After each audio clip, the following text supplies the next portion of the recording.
আপনাদের অনেকের বাসায় কিন্তু আইপিএস নেই, বাট আপনারা রাউটার অথবা ONU এই ধরনের ডিভাইসগুলা আপনারা বিদ্যুৎ চলে যাওয়ার পরেও চালাইতে চান, তাদের জন্য আজকের এই ভিডিওটা। মিনি ইউপিএস এর মাধ্যমে আপনারা চালাইতে পারেন। তো মিনি ইউপিএস কিন্তু আপনারা চাইলে নিজেরা বানাইতে পারেন। আবার অনেকে এই সমস্ত ঝামেলায় জড়াইতে চান না, অনেকেই আছেন যে এইগুলা সম্পর্কে তেমন একটা ধারণা নাই।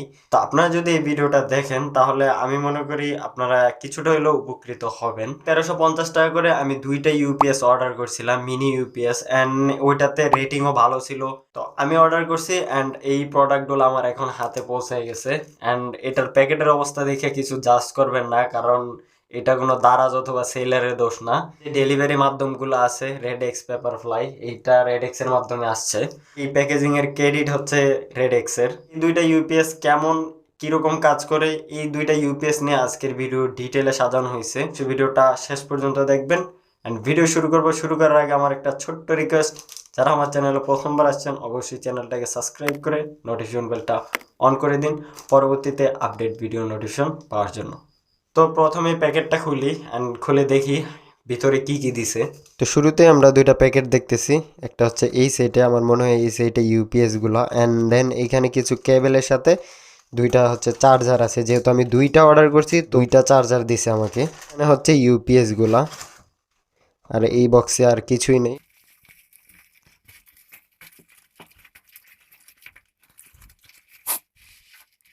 প্রথমেই চার্জার এবং কেবলগুলো দেখে নিই। এইটা হচ্ছে অ্যাডাপ্টার, অ্যান্ড এইখানে তিনটা কেবল দিছে। এই কেবলগুলো হচ্ছে হাতে বানানো নর্মাল কেবল, এবং এইগুলা হচ্ছে আপনার মেল ফিমেল পোর্ট। দুইটা হচ্ছে হাতে বানানো। অ্যান্ড দেন এই চার্জারটা আর হচ্ছে এই কেবলটা এই চার্জারের সাথে, এগুলো হচ্ছে এই ইউপিএস অ্যান্ড এই কেবলগুলো হাতে বানানো, আর এই চার্জারটা হচ্ছে ওনাদের বা ক্রয় করা। তো এই চার্জারে দেখতে পারতেছেন আউটপুট 12 ভোল্ট, 1.67 এম্পিয়ার, 20 ওয়াট। এইটা হচ্ছে পাওয়ার সুইচ, অন অফ সুইচ। এটাতে যদি আমি অন করি ইউপিএসটা অন হয়েছে। অ্যান্ড এইটা হচ্ছে ইনপুট, অ্যান্ড এইটা হচ্ছে 12 ভোল্ট আউটপুট। এটা 12 ভোল্ট, 9 ভোল্ট, 5 ভোল্ট। তো এইটা কত ভোল্ট আছে এটাতে কোনো শিওর নাই। আমি যখন ওনার কাছে অর্ডার করি তখন উনি বলছিল যে 12 ভোল্ট টু 9 ভোল্ট দেবো, না 12 volt to 5 volt, 12 volt, 12 volt. তো এইটা হচ্ছে ভেরিয়েবল, এটা কোনো ফিক্স না। তো আপনি যদি বলেন যে আমাকে 9 ভোল্ট দেন, তাহলে হচ্ছে এখানে ওনারা 9 ভোল্ট ফিক্সড করে দিবে। তো এইখানে এটার ব্র্যান্ডিং লেখা আছে, আসলে এটা কোনো ব্র্যান্ডিং না, এটা পুরোটাই হচ্ছে হাতে বানানো একটা ইউপিএস। এই যে এখানে কোনো স্ক্রু নাই, এটাতে রিফিট মারা আছে, অ্যান্ড এই সাইডেও রিফিট মারা আছে, অ্যান্ড এই সাইডেও আছে। তো আমরা দুইটা অর্ডার করছিলাম, অ্যান্ড দোনোটাই হচ্ছে, হ্যাঁ দোনোটাই কাজ করতেছে। তো এটার ওয়েটও মোটামুটি ভালোই। তো প্রথমে এটার আউটপুটটা আমরা একটু মেপে দেখে নিই। ক্লাম মিটার নিছি, অ্যান্ড এটা ডিসি ভোল্টেজে সিলেক্ট করে দিছি। অ্যান্ড দেন এটা আমি 12 ভোল্টের হচ্ছে কানেকশন দিয়ে দিছি। এখানে আমি এখন চেক করব যে এখানে আমি কত ভোল্ট পাইতেছি।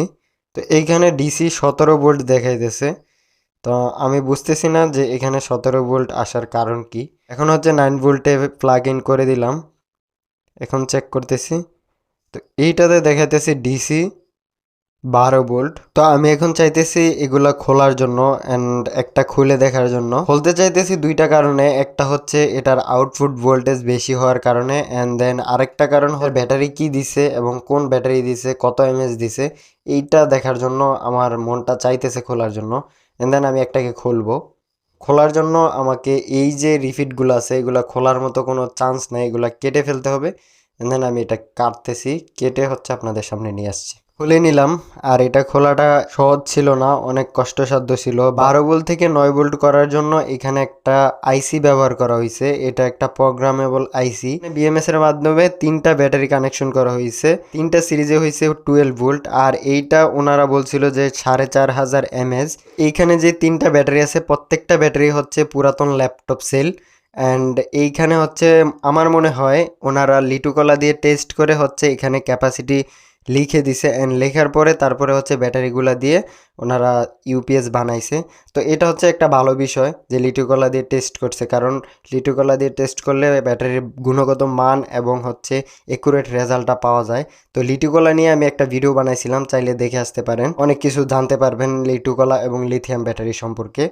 তো এইটা হচ্ছে ওনারা যে 1000 এমএস বলছে, এইটা যদি আপনি 3.7 ভোল্টে অর্থাৎ সিঙ্গেল ব্যাটারিতে হিসাব করেন তাহলে তো ঠিক আছে, বাট যখন আপনি আউটপুট 12 ভোল্ট হিসেবে করবেন তখন হচ্ছে এইটা 1800 এমএস এবং 1700 এমএস 1700 এমএস। তো যেই ব্যাটারিটাতে হচ্ছে কম এমএস আছে ওই ব্যাটারির পরিমাণই ব্যাকআপ পাইবেন। এই যে এখানে 1770 এমএস আছে অ্যান্ড এখানে 1780 এমএস আছে, এখানে 1800, সবচেয়ে কম হচ্ছে এই মাঝখানের সেলটা। তো আপনি কিন্তু এই 1770 এমএচই পাবেন 12 ভোল্টে। আর যদি আপনি 3.7 ভোল্ট অথবা 5 ভোল্টের কথা বলেন তাহলে হচ্ছে আপনি 4000 এমএস পাবেন, যে চারোটা মিলিয়ে চাইলে আপনারা নিতে পারেন, এতটাও খারাপ না, মোটামুটি ভালো। এছাড়া অন্যান্য ইউপিএসও আপনারা দেখতে পারেন মার্কেটে, এটা ছাড়া অনেক ইউপিএস আছে, বাট এটা সবচেয়ে সস্তা পাইছি, মানে চিপেস্ট প্রাইসে। মার্কেটে অনেক ইউপিএস আছে, এর মধ্যে সবচেয়ে জনপ্রিয় হচ্ছে ডাব্লিউজিপির একটা ইউপিএস। এইটা মিনিমাম 8 ঘন্টা আপনাকে ব্যাকআপ দেবে। ওইটাতে ইউএসবি পোর্টও আছে, চাইলে আপনি ফোনও চার্জ দিতে পারবেন। অ্যান্ড ওইটার দাম 2500 থেকে 2600 টাকার আশেপাশে হবে। আর এটার কথা বলতে গেলে আপনি যদি রাউটার চালান তাহলে 4 ঘন্টা ব্যাকআপ পাবেন, ফোনও চালান তাহলে হচ্ছে 2 ঘন্টা ব্যাকআপ পাবেন, মানে দুইটা মিলেয়া। তো প্রাইস হিসাবে আমার মনে হয় খারাপ না। এখন হচ্ছে ডিসকাউন্ট চলতেছে দারাজ 1111-এর, চাইলে হচ্ছে আপনারা কিনতে পারেন। আরও দুইটা সমস্যা পাইছি, একটা হচ্ছে এটার চার্জিংয়ের, এটা চার্জিং হচ্ছে 12 ভোল্ট ইনপুট। তো এটাতে চার্জিং 12 ভোল্টেই পাইতেছি আমি। অ্যান্ড 12 ভোল্ট হইলে সমস্যা নাই, কিন্তু এখানে সমস্যা হচ্ছে যখন একটা 12 ভোল্ট ব্যাটারি চার্জ করতে হয় তখন ভোল্টেজ কিছুটা বেশি লাগে। এখানে যদি 14 ভোল্ট হইতো তাহলে হচ্ছে এটা মোটামুটি ফাস্ট এবং একুরেট চার্জ হইতো। তো আমার মনে হয় না এটা মানে ফাস্ট চার্জ হবে। একুরেট চার্জের ব্যাপারটা হচ্ছে এই যে তিনটা ব্যাটারি 3.7 ভোল্ট মিলে হচ্ছে 11 ভোল্টের কাছাকাছি হয়। তো ফুল চার্জে হচ্ছে এটা 12 ভোল্ট হয়।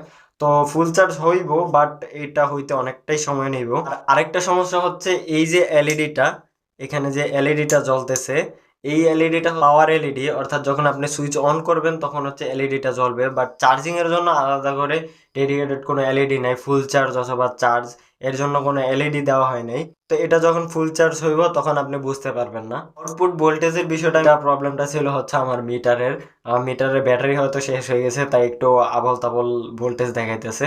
ছিল আজকের ভিডিও, আশা করি ভিডিওটা দেখে অনেক উপকৃত হয়েছেন। এই পর্যন্ত আসছেন, আশা করি একটা লাইক করে দিবেন। লাইক করে দিলে আমি একটু মোটিভেশন পাবো ভিডিও আপলোড করার জন্য অ্যান্ড ভিডিও বানানোর জন্য। তো আজকের ভিডিও এই পর্যন্তই, দেখা হবে অন্য কোনো ভিডিওতে ভিন্ন কোনো টপিকে। ততক্ষণ পর্যন্ত ভালো থাকুন, সুস্থ থাকুন, আল্লাহ হাফেজ।